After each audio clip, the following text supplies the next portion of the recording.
Evening troopers. In fact, but in this day and age, you're the one with the problem. Brilliant, isn't it? It's the modern year. I did a video earlier about my NES Mini and why I'm selling the NES Mini. And you can watch that if you want. It's a bit of a ramble. But the long story short is, don't like it. So tonight, this is a good one. This is me talking about my favourite console ever. And it's a tough one because, do you know what? I'll tell you about it now, and then if you ask me tomorrow morning, I'll go, oh, actually, it's probably a different one. So, to get it out of the way, I think my favourite console ever, especially at the moment, until I change my mind, is this baby. It's a PS1. And this is mine from a long while ago. This isn't one of the ones I bought in the last few years as I've got back into collecting. Although I'm not actually sure where this come from because my original PS1 was the audiophile one with the phono out, which I swapped with a guy called Dave at university for my N64. And at the time I thought, I think Dave's had my pants down on that one, but I'm pretty sure now that time's told and actually swapping the N64 for the PS1 was the right move. So yeah, I don't know where this one came from. This is definitely mine, but I don't know where it came from. It's a long time ago. You know, you're probably looking at 20 years of when I was thinking about where this came from. I've got no idea. I don't know. I'm going to put it down gently and I'll make sure my helmet doesn't fall off because one day it is going to fall off and go straight through my glass toffee table and you're just going to see it and go, well, you're going to see a fat man weep on that day, and no one wants that. And the other thing I want to show you, before I explain why that's my favourite console, is this. This is the first ever controller that I bought that wasn't free with the game console. And it's absolutely gorgeous, isn't it? Cherry red, see-through. This is my first see-through thing ever as well, which is nice because see-through things are wicked. I've got an Xbox Crystal. But this is gorgeous. And the ones that they sold separately were always felt slightly nicer quality than the ones that came with the console. And this is a real treasure possession, and it's in really good nick as well, considering that it got some hammer. Because there's some games on the PS1 that I absolutely j'adored. That's French for adored. Hogs of War, which I've still got, that's there. I should really have got that down. But this is going really well, so I don't want to restart the video. So Hogs of War, played that to death. Medal of Honor and Medal of Honor Underground, played that totally to death. To the point where it was getting a little bit mentally, a little healthy. Played it too much. Gran Turismo 2. GTA London, which I know that Adam at Born to Game is not a big fan of. But I really liked GTA London. The artwork was really good. The style, the mood, the music. Really good game. There was a few others on PS1 that I was a big fan of, but obviously there'd be no platformers and junk because I've never ever been a good platformer. First person shooters I'm a big fan of. I've never been a big fan of the adventure puzzle like the Lara Croft, the Tomb Raiders. Somebody gave me a Tomb Raider for PS3 once. And it was when you start off on like a boat, and I was on the boat, I was, oh, it looks pretty. And I swam down, it looked really pretty. And then I got in this room and there was a puzzle, and I went, yeah, I haven't got time for working that out, man. Click, out the window. Forget it. So, the PS1 then, I think, is probably, first of all, obviously, it's the games console that started my love affair with Sony gaming, which has carried through to this day. PS 1, 2, 3, 4. If I sold all my consoles, I'd keep my 1, 2, 3 and 4. I'd say my second favourite console is probably the PS3 for many reasons. But I do like the PS1. It's not the best designed. Compared to other consoles of its era, like the Dreamcast looks really pretty. But I think this is better than the N64, and I think it's better than the Saturn. Saturn's ugly. But it's a lovely design, and they carried the CD motif with the circles because they were really proud of the fact they were using CDs. And they were really proud of the fact it played CDs, music CDs as well. which is something that Sony carried on with the PS2, playing DVDs, which at the time, even non-gamey muggle people were buying the PS2 because it was one of the cheapest ways to get a DVD player. Likewise, the PS3 with its Blu-ray.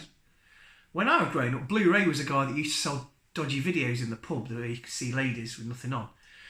But yeah, the Blu-ray player, the DVD player, the CD player, Sony have always had that kind of extra special bonus for choosing them. And it's nice. It makes you feel like you're part of a secret club. Because when the PS1 came out, it was still...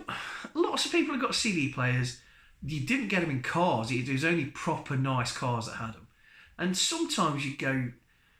I remember at college in 96, a girl was talking about how she went round to a friend's house and she said, put this on, and she handed her CD and she looked blank at it.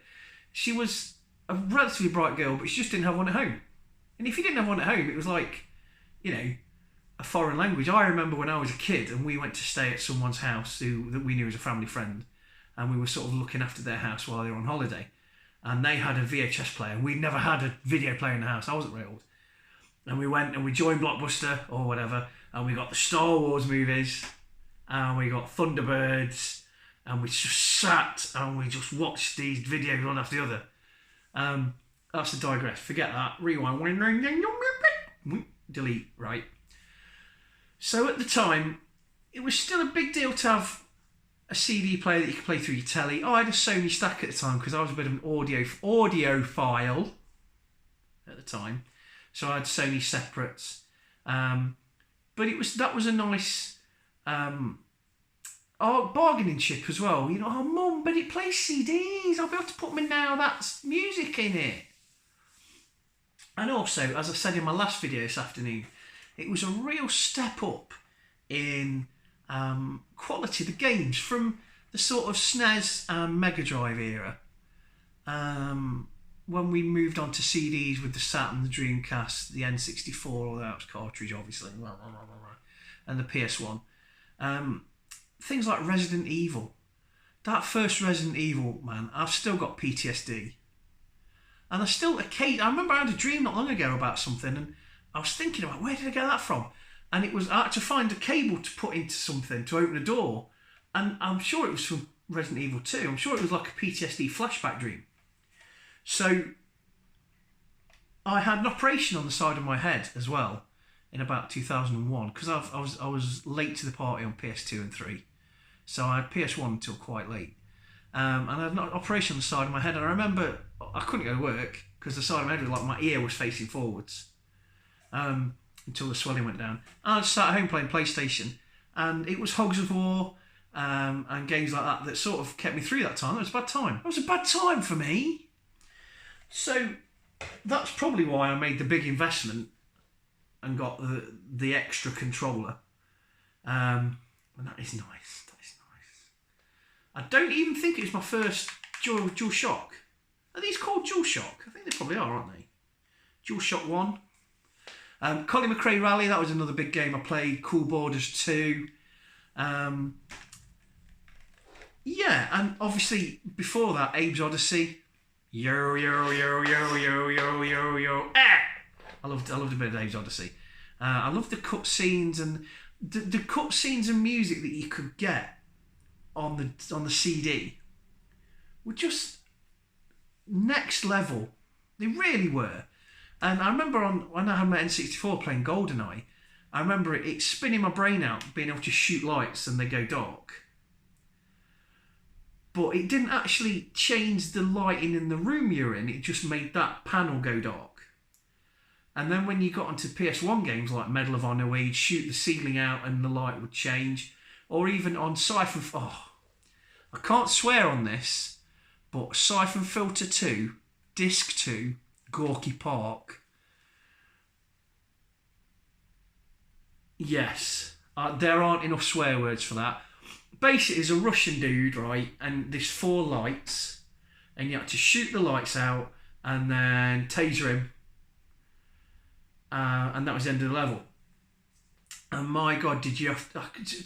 I actually rage quit that game. I loved Siphon Filter 2 up until that.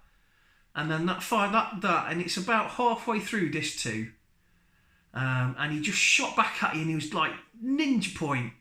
And I just wasn't good enough. I know, get good, scrub. But, yeah, so Siphon Filter 2 is another big game I liked. It was just almost like playing a film. So, that's my homage, which is French for I respect that, probably, to the PS1. Because it was a big impact to me, and it's the console that got me back into regular gaming. Because obviously I was playing the PS1 a lot, and then a Christmas came along, and my folks, I was sort of probably about 22, and as a present, we didn't have a lot of money at the time, but they managed to get me a PS2 with Battlefront and some Hot Wheels game which didn't last long. Battlefront, and King Kong. How bad was King Kong for the PS2? Oh man. Anyway, so the PS1 was the console that kind of got me back into, or got me into proper console gaming.